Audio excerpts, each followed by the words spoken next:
Hello, my name is Gail, and I am the founder of the app Reclaim You, a faith based app around forgiveness for women in corporate America who's having difficulty with letting go of some things of the past.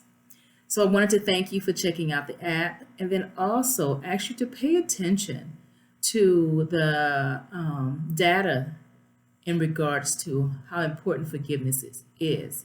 You may be asking yourself, what does it have to do with my anxiety? What does forgiveness have to do with my depression, my inability to sleep, my inability to just have peace in my life? And I want you to know it has everything to do with that. Okay. So just to give you, some information if you didn't see it on the app already, the American Psychology Association found that unforgiveness correlates with 35% higher cardiovascular stress. Okay.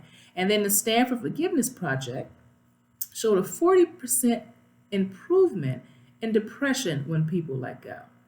Okay, so there's some more detailed information on the app, but it's so crucially important for you to have the steps on how to move forward, how to let go, and to let you know that they are related.